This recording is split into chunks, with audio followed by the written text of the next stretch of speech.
LiberalViewer presents.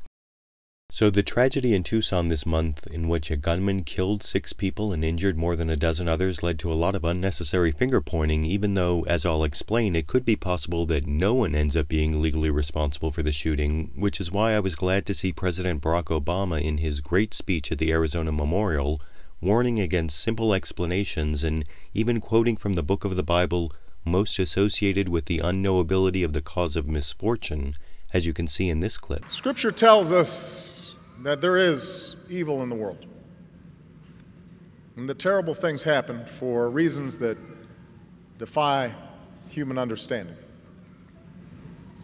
In the words of Job, when I looked for light, then came darkness. Bad things happen, and we have to guard against simple explanations in the aftermath. But the truth is, none of us can know exactly what triggered this vicious attack. None of us can know with any certainty what might have stopped these shots from being fired, or what thoughts lurked in the inner recesses of a violent man's mind.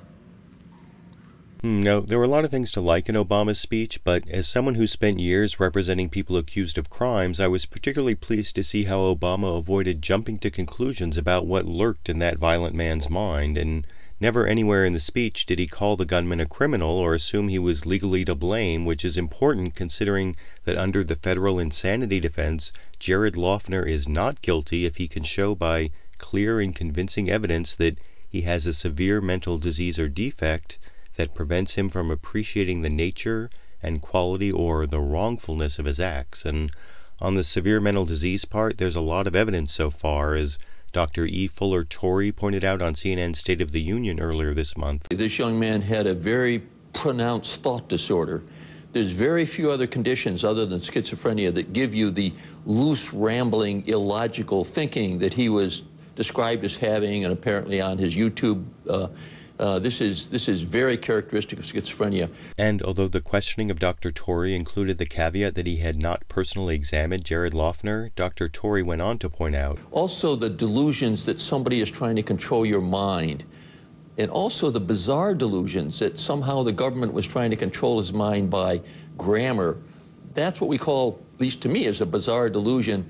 Almost no other condition do you have these kinds of symptoms on it, so that really within the first day of what I was listening to, you know, I've seen several hundred people with this disease, and he just fit a textbook case. And if Jared Loughner really does have a textbook case of schizophrenia, that would certainly qualify him as having a severe mental disease for purposes of the insanity defense, which could still leave Loughner's lawyers with the difficult task of proving to a jury that Loughner's mental disease prevented him from appreciating the nature and quality or the wrongfulness of his acts, and that task is only made harder when politicians use language prejudging the issue, as the resigned governor of Alaska, Sarah Palin, did when she responded to those who initially suspected the Arizona shootings might be related to Palin's use of crosshairs to target the congresswoman who was shot, and Palin's repeated use of the phrase, "don't retreat, reload," but in Sarah Palin's video statement denying her own blame, she also squarely placed blame on someone who is quite possibly schizophrenic, prejudging him a criminal,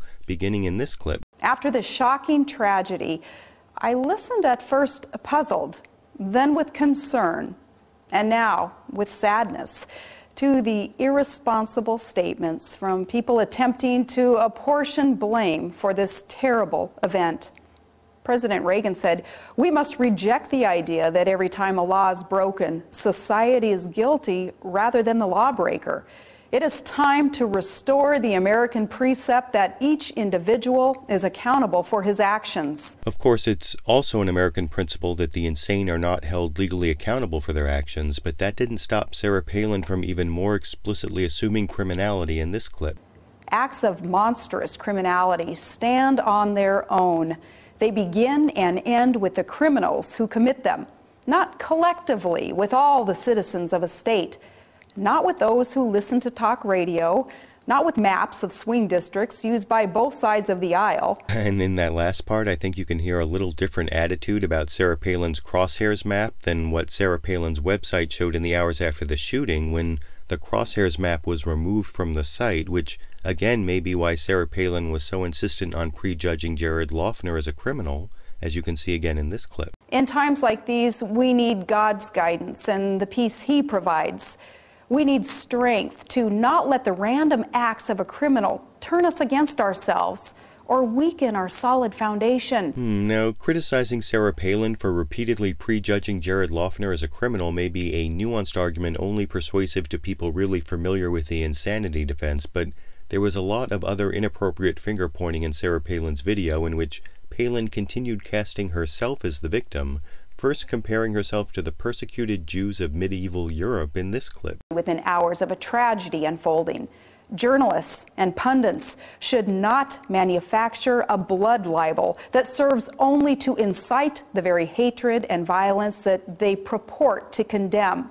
That is reprehensible. And now, as many others have pointed out, Palin's use of the term blood libel is a somewhat inappropriate reference to an old myth that falsely claimed Jews used the blood of Christian children in their rituals, and while Palin was roundly criticized for that reference, I didn't really see anyone pointing out Palin's equally inappropriate comparison of herself to persecuted Muslims in her reference to 9/11 in this clip.